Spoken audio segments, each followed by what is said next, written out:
जीवन्मुक्तिप्रदं देवं क्षमापूर्णं जगद्गुरुं वन्दे परमहंसाख्यं नित्यानन्दाय स्वागतं। जीवन्मुक्तिप्रदं देवं क्षमापूर्णं जगद्गुरुं वन्दे परमहंसाख्यं नित्यानन्दाय स्वागतम्।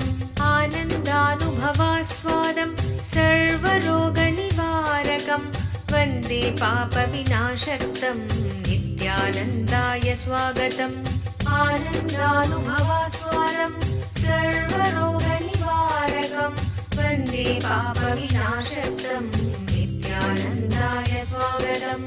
नित्यमुक्तं निर्विकल्पं ಧ್ಯಾನಲೋಕಪ್ರದೀಪಕಂ. ಪರಮಹಂಸ ನಿತ್ಯಾನಂದರು ನಮ್ಮ ಯುಗದ ಒಬ್ಬ ಅಭೂತಪೂರ್ವ ಆಧ್ಯಾತ್ಮಿಕ ಶಕ್ತಿ, ಅಂತಾರಾಷ್ಟ್ರೀಯ ಆಧ್ಯಾತ್ಮಿಕ ಸಮಾಜದ ಆಂದೋಲನದ ಸಂಸ್ಥಾಪಕರು, ಆಧುನಿಕ ವೈದಿಕ ನವೋದಯದ ಪ್ರಥಮ ಅನ್ವೇಷಕ, ಪವಿತ್ರ ಊರಾದ ತಿರುವಣ್ಣಾಮಲೈನಲ್ಲಿ ಜನ್ಮ ತಾಳಿದ ಒಬ್ಬ ಯೋಗಿ, ಕೆಚ್ಚೆದೆಯ ಆಧ್ಯಾತ್ಮಿಕ ಸಂಶೋಧಕ, ದೈವಶಕ್ತಿಯ ಮಾರ್ಗದರ್ಶಕ ಜ್ಯೋತಿ.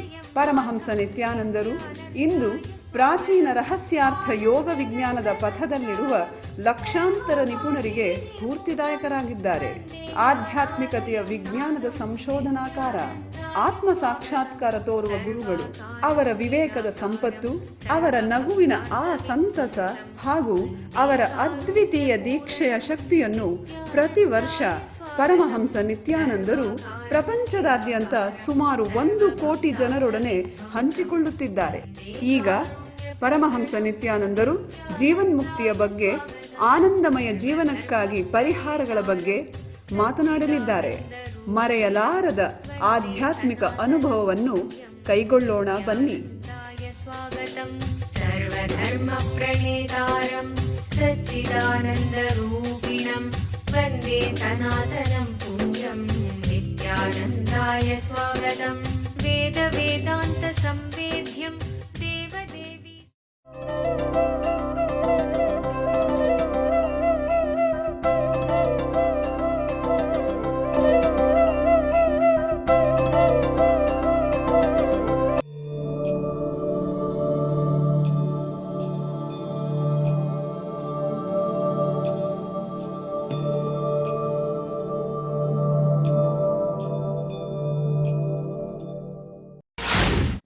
ಪರಿತ್ರಾಣಾಯ ಸಾಧೂನಾಂ ವಿನಾಶಾಯ ಚ ದುಷ್ಕೃತಾಂ ಧರ್ಮ ಸಂಸ್ಥಾಪನಾರ್ಥಾಯ ಸಂಭವಾಮಿ ಯುಗೆ ಯುಗೆ. Still there is so much need to be told about this verse.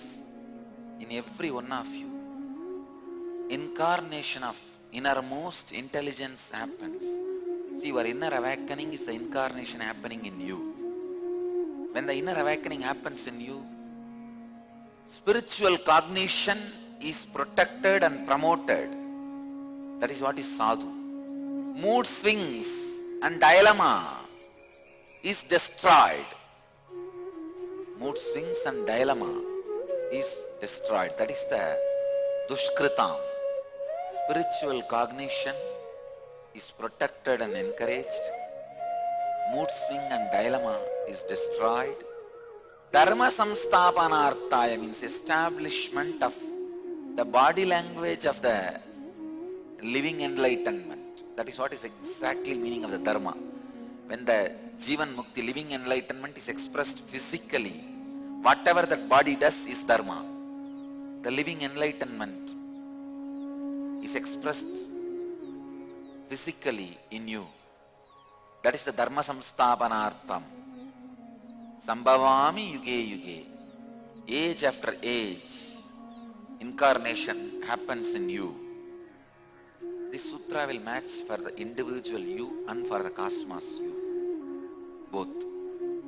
Sadhunam, the quality of spiritual cognition. I tell you, the greatest wealth in the life is spiritual cognition. When you are cornered, when you are in crisis, when you are suffering, don't think money is security. Spiritual cognition is security. Making decisions out of spiritual understanding is the ultimate security. Don't try to go and catch money thinking that is security. try to catch the spiritual cognition, means taking decision out of spiritual understanding. If you are not able to make any decision, suffering is too much, at least surrender to the spiritual understanding. When you are cornered, when you are in crisis, when you feel nothing else is there in the life, all major things are taken away. If you run and hide yourself into the spiritual cognition, you are a Brahmana. If you run and hide and try to find security in money, you are a Vaishya. If you run and hide and try to find security in power, you are a Kshatriya. If you run into unconsciousness, either, like an elephant runs while you throw the crackers and finally destroy themselves. If you are running like that, you are a Shudra. Understand, when you are cornered, suddenly when major support in your life is taken away, how you behave is your original face. If you take all the decisions based on tremendous spiritual understanding, you are a Brahmana. Spiritual cognition is the sadhu in you. Awaken the sadhu in you. Real freedom is not having suffocation inside. Till your cognizance is completely soaked in spirituality, till all your understanding about you, life, everything becomes the spiritual cognition, there will be suffocation in you. Freedom in life is spiritual cognition, not anything else. Anything else, if you think as freedom, you are in dilemma. You are that wild elephant running either and either because the crackers are behind you. More than wild elephant, I can give you one more example. The donkey's tail, the village boys will tie the crackers and put fire also. When it bursts, he doesn't even know what is happening. I tell you, ignorance is 1,000 mala tied in your tail. You don't even know. Ignorance is 1,000 mala firework tied in your tail. Taking spiritual decisions, taking spiritual cognizance, I tell you, is the ultimate wealth you can accumulate. Spiritual freedom is the ultimate wealth, ultimate understanding. Other than that, anything you call it as wealth destroys your life.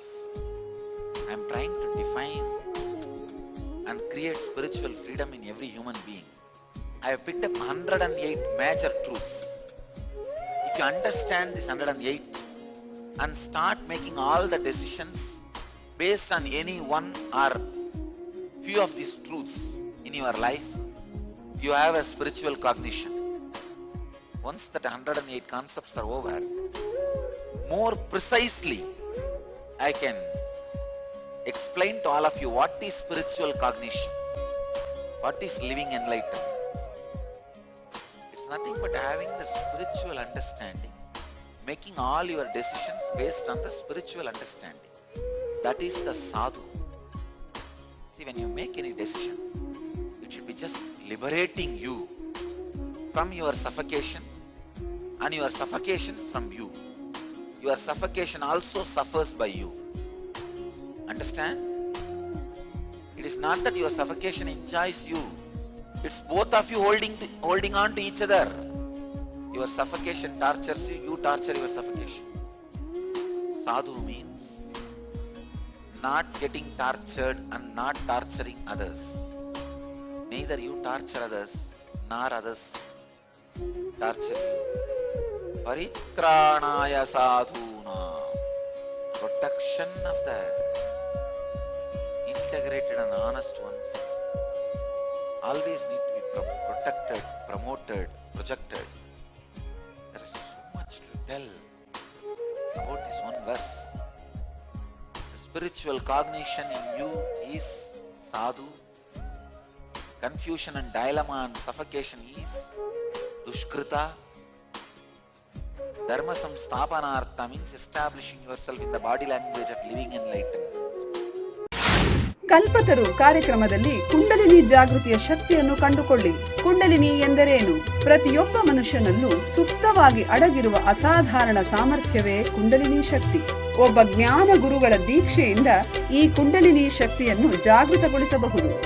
ಒಮ್ಮೆ ಕುಂಡಲಿನಿ ಶಕ್ತಿ ಜಾಗೃತಗೊಂಡರೆ ನಿಮ್ಮ ಜೀವನದ ಪ್ರತಿ ಕ್ಷೇತ್ರಗಳಲ್ಲೂ ಪರಿವರ್ತನೆ ತರುವ ಶಕ್ತಿ ಅದಕ್ಕಿದೆ. ಹಾಗೂ ಅದು ನಿಮಗೆ ಆರೋಗ್ಯ, ಸಂಪತ್ತು, ಯಶಸ್ಸು, ಸಂತೋಷಭರಿತ ಸಂಬಂಧಗಳು ಮತ್ತು ಆಧ್ಯಾತ್ಮಿಕ ಜ್ಞಾನೋದಯವನ್ನು ತಂದುಕೊಡುತ್ತದೆ. ಧ್ಯಾನ ಹಾಗೂ ದೀಕ್ಷೆಗಳ ಶಕ್ತಿಯ ಬಳಕೆಯನ್ನು ಕಂಡುಕೊಳ್ಳಿ. ಕುಂಡಲಿನಿ ಜಾಗೃತಿಯ ಒಂದು ಇಳುಕು ನೋಟವನ್ನು ಕಲ್ಪತರು ಕಾರ್ಯಕ್ರಮದಲ್ಲಿ ಅನುಭವಿಸಿ. ನಿಮ್ಮ ಭವಿಷ್ಯವನ್ನು ರೂಪಿಸಿಕೊಳ್ಳಿ.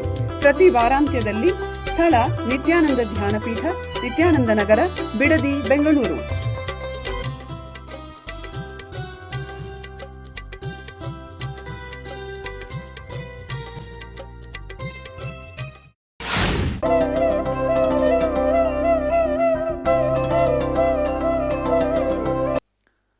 Arjuna said, your birth is posterior and the birth of the sun is remote, past. How do I comprehend that the science of intense action was uttered by you in the beginning? Now, the greatness of Krishna is going to answer this question. But of course, Krishna's greatness lies in that. Arjuna is asking, I used to think in those days kings also used to be introduced to the mysteries of life. Especially to be an archer, you need to know the knowledge of past life. Archery is not just the art related to the outer goal alone. See, if you are a master archer, your inner space will be so fine-tuned and sharpened. Any mysteries of life, the moment you concentrate, you will understand it. Arjuna is a great archer. I don't know how he managed this dumbness and archery together. There is a very beautiful Bodhidharma Sutra,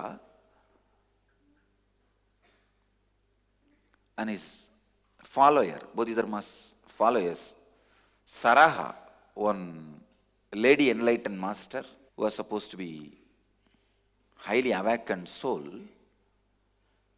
in her songs she writes very beautifully. She's a Buddhist tantric, Tibetan Buddhist tantric. When you send the arrow, not only that the understanding of that goal gets engraved in your system, that ability to understand the goal itself gets engraved in your system. See, if you have to attack a point, a goal, you need to understand what is the distance, where it is exactly. From long distance, your inner space need to come to many conclusions. What is the distance, height, length, and the speed with which you need to send the arrow to attack that point? So many extra sensory alignments need to happen for archery. That is why the Saraha describes, when you practice archery, it is not just the outer world extrasensory perceptions are awakened. That awakened extrasensory perceptions are used in the inner world also. The very understanding to perceive the goals is achieved. See, for example, for you to eat, so many things need to be coordinated. The distance between your mouth and the hand, and the angle in which your hand has to travel to put the food in the mouth, otherwise you may put it in the nose or in your eyes. The angle in which your hand needs to travel to reach the mouth very smoothly. So many understanding need to happen in you. After all, the hand and mouth both are inside you. Even for this, so much coordination is needed. Still, many fellows, in the darkness, they can't eat, whether you are putting in the mouth or nose. Even this eating which is between your own body, your hand, your mouth, even this needs so much of coordination. Sending the arrow somewhere and attacking needs a lot of coordination. Your extrasensory perception, your seventh sense need to be awakened. Calculating, judging, perceiving, making decision, and sending the arrow. So many things need to be coordinated. Archery is one of the art where any idea you will be able to grasp once you master archery. Because the concentrated mind is required to be a successful archer. That intense concentrated mind will be straightaway useful in understanding the great truths of life, getting enlightened. And I want all of you to know, in all the post-Pandya spiritual traditions, archery was used. Archery into the science of enlightenment was introduction by Meenakshi. Meenakshi introduced the archery into the enlightenment science. All the post-Pandya civilizations, Pallava, of course, from Pallava civilization, the archery traveled to China through Bodhidharma. From China, went to Zen. Source of Zen archery is Meenakshi. ಓರ್ವ ಅವತಾರ ಪುರುಷರಿಂದ ನಿಮ್ಮ ಜೀವನಕ್ಕೆ ದಿವ್ಯ ಮಾರ್ಗದರ್ಶನ ನೇರವಾಗಿ ಬೇಕೇನು? ಪ್ರಸ್ತುತಪಡಿಸುತ್ತಿದ್ದೇವೆ, ಕರೆ ಮಾಡಿ ಪರಮಹಂಸರೊಡನೆ ಮುಖಾಮುಖಿ. ನಿತ್ಯಾನಂದ ಹಿಯರ್. ಇಡೀ ಜಗತ್ತಿಗೆ ಪರಮಹಂಸ ನಿತ್ಯಾನಂದರು ಮತ್ತೊಂದು ಅಪೂರ್ವವಾದ ಹಾಗೂ ಅಸದೃಶವಾದ ಉಡುಗೊರೆಯನ್ನು ನೀಡಿದ್ದಾರೆ.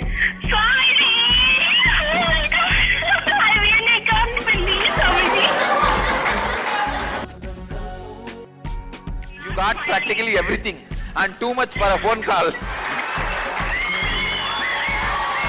ಪ್ರತಿದಿನ ಬೆಳಿಗ್ಗೆ ನಡೆಯುವ ಸತ್ಸಂಗದ ಸಮಯದಲ್ಲಿ ನಿಮ್ಮ ಎಲ್ಲಾ ಪ್ರಶ್ನೆಗಳಿಗೂ ನೇರವಾಗಿ ಉತ್ತರ ನೀಡಲು ಅವರು ಲಭ್ಯವಿರುವರು.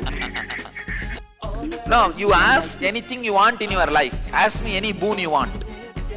ಬೆಳಿಗ್ಗೆ 8 ಗಂಟೆಯ ನಂತರ +9180 2727 9999 ಗೆ ಕರೆ ಮಾಡಿ ಸ್ವಾಮೀಜಿಯವರೊಂದಿಗೆ ಮಾತನಾಡುವ ಅದೃಷ್ಟ ನಿಮ್ಮದಾಗಿಸಿಕೊಳ್ಳಿ. ಹಾಗೂ ntv.nithyananda.org ಯಲ್ಲಿ ಇದರ ನೇರ ಪ್ರಸಾರವನ್ನು ವೀಕ್ಷಿಸಿ. ಕಲ್ಪತರು ನಿಮ್ಮ ಜೀವನದಿಂದ ಒತ್ತಡವನ್ನು ತೆಗೆದುಹಾಕುತ್ತದೆ. ನಿಮ್ಮ ಕೆಲಸದ ಗುಣಮಟ್ಟವನ್ನು ಹೆಚ್ಚಿಸಿಕೊಳ್ಳಿ. ನಿಮ್ಮಲ್ಲಿ ಸ್ಪಷ್ಟತೆಯ ಹಾಗೂ ನಿರ್ಧಾರ ಮಾಡುವ ಗುಣಮಟ್ಟವನ್ನು ವೃದ್ಧಿಸಿಕೊಳ್ಳಿ. ಕಲ್ಪತರು ಅಪರೂಪ ಅವತಾರ ಪುರುಷರಾದ ಪರಮಹಂಸ ನಿತ್ಯಾನಂದರಿಂದ ವೈಯಕ್ತಿಕವಾಗಿ ಆಶೀರ್ವದಿಸಲ್ಪಟ್ಟ ಒಂದು ದಿನದ ಪರಿವರ್ತನಕಾರಿ ಹಾಗೂ ಉಪಶಮನಕಾರಕವಾದ ಒಂದು ಅನನ್ಯ ಕಾರ್ಯಕ್ರಮ.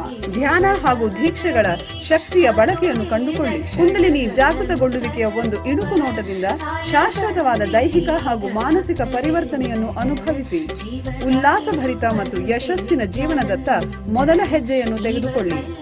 ಕಲ್ಪತರು ನಿಮ್ಮ ಭವಿಷ್ಯವನ್ನು ರೂಪಿಸಿಕೊಳ್ಳಿ. ಪ್ರತಿ ವಾರಾಂತ್ಯದಲ್ಲಿ ನಿತ್ಯಾನಂದ ಧ್ಯಾನಪೀಠ, ನಿತ್ಯಾನಂದ ನಗರ, ಬಿಡದಿ, ಬೆಂಗಳೂರು. ಕರೆ ಮಾಡಿ 8277490093 974222033311 www.nithyananda.org ಗೆ ಭೇಟಿ ನೀಡಿ. Archery needs so much of understanding, concentration, ability to perceive the higher truths. I don't know what is happening to this Arjuna. Is he in some low mood, depression? Otherwise, a person like Arjuna, no doubt Arjuna is the greatest archer. He has conquered Shiva. Please understand. Shiva came to test Arjuna's archery powers. Actually, Shiva got defeated. No, he's an extraordinary archer, no doubt. But how did he not understand with that power of concentration this great truth of past birth or the Krishna's honesty? I'm really surprised. But I tell you, After reading this verse, I can forgive anybody, any of my disciple. When I read this verse, I felt, what is the constitution of Arjuna? What material Arjuna is made of? I really wanted to know, because he's a great guy. See, in whole Mahabharata, nobody is attributed with different language skills. Vyasa is not speaking at all about different language skills in 18 of his Puranas. Only when he describes Arjuna, he says, the man who can speak all the languages used in 54 deshas. See, during the time of Mahabharata, 54 human settlement was there. Man who can speak all the languages of all the 54 deshas. Only to Arjuna, Vyasa gives this title. In that 18 Puranas, nowhere there is a mention other than the Sanskrit, some languages existed at that time. Only when Vyasa is describing Arjuna, he describes the person with the ability of multiple languages. See, it is not that easy to learn languages in those days. There is no straight DVD kits. See, picking up a language was not a joke in those days. You need to go and be in that society, because there was no DVD available or books available. I don't know how many years really Arjuna lived. Or there must be some other mystical way only you should have downloaded those languages. Vyasa is not even telling, either in Mahabharata or in Bhagavata, Krishna had ability to speak multiple languages. No. Nowhere there is mention. Nowhere there is record that Krishna had ability to speak multiple languages.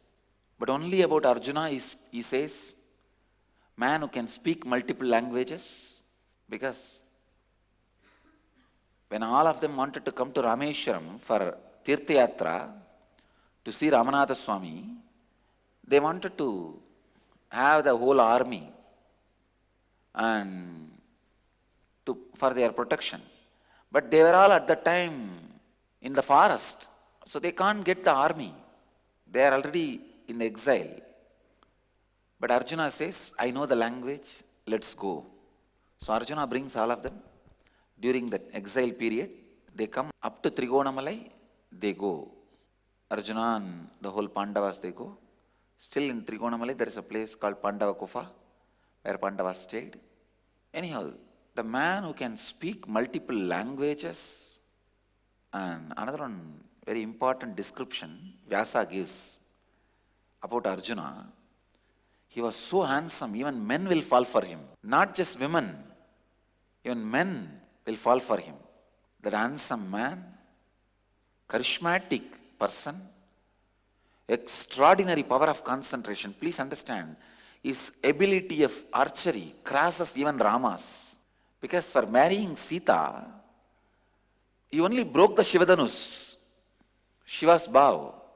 But with Arjuna's case, he has to tie the rope. See, basically bending the bow and putting the rope is the competition. When Rama was doing that, the whole bow broke. With Arjuna, he did that job without breaking the bow. And the very funny thing is, above, see, there was a huge pillar. Above the pillar, one fast moving chakra. Above the chakra, one small fish. He has to attack the eye of the fish without disturbing the chakra, not looking above, looking below, seeing the reflection of that fish in water. He did it. ಖಿನ್ನತೆ ನಿಮ್ಮನ್ನು ಕೊಲ್ಲುತ್ತಿದೆಯೇ? ಭವಿಷ್ಯವನ್ನು ಎದುರಿಸಲು ನಿಮಗೆ ಭಯವಾಗುತ್ತಿದೆಯೇ? ನಿಮ್ಮ ಹಿಂದಿನ ನೆನಪುಗಳು ನಿಮ್ಮನ್ನು ಕಾಡುತ್ತಿವೆಯೇ? ಇವೆಲ್ಲಕ್ಕೂ ಮೂಲ ಕಾರಣ ಬಾಲ್ಯದಿಂದಲೇ ಸಮಾಜವು ನಿಮ್ಮಲ್ಲಿ ಸೃಷ್ಟಿಸಿರುವ ನಕಾರಾತ್ಮಕವಾದ ಮನೋವೃತ್ತಿ, ಅಂದರೆ ಸಂಸ್ಕಾರಗಳು. ನಿಮ್ಮ ಸಮಸ್ಯೆಗಳಿಂದ ಹೊರಬರಲು ಒಂದೇ ಮಾರ್ಗವೆಂದರೆ ಈ ನಕಾರಾತ್ಮಕ ಮನೋವೃತ್ತಿಗಳನ್ನು ನಾಶಗೊಳಿಸುವುದು. ನಿತ್ಯಾನಂದ ಸ್ಫುರಣ ಕಾರ್ಯಕ್ರಮ ಪ್ರಬಲಯುಕ್ತವಾದ ಧ್ಯಾನ ತಂತ್ರಗಳ ಹಾಗೂ ಪ್ರಕ್ರಿಯೆಗಳ ಮೂಲಕ ನಿಮ್ಮಲ್ಲಿ ಆಳವಾಗಿ ಬೇರೂರಿರುವ ನಕಾರಾತ್ಮಕ ಮನೋವೃತ್ತಿಗಳಿಂದ ಮುಕ್ತಗೊಳ್ಳಲು ಸಹಾಯ ಮಾಡುತ್ತದೆ. Your life is basically bliss. Anything you feel other than bliss is a samskara, engraved memory. These 4 days I am going to remove those engraved memories from you. ಮಗುವಾಗಿದ್ದಾಗ ನೀವು ಅನುಭವಿಸಿದ ಆ ನಿರ್ಮಲವಾದ ಮುಗ್ಧತೆಯ ಆನಂದವನ್ನು ಮತ್ತೆ ಕಂಡುಕೊಳ್ಳಲು ಒಂದು ಮಹತ್ತರವಾದ ಅವಕಾಶ. ದಿನಾಂಕ ಮಾರ್ಚ್ 1 ರಿಂದ 4, 2012. ಸ್ಥಳ ನಿತ್ಯಾನಂದ ಧ್ಯಾನಪೀಠ, ನಿತ್ಯಾನಂದಪುರಿ, ನಿತ್ಯಾನಂದ ನಗರ, ಮೈಸೂರು ರಸ್ತೆ, ಬಿಡದಿ, ಬೆಂಗಳೂರು. ದೂರವಾಣಿ ಸಂಖ್ಯೆ 1800-425-22333, 0974-220-3311.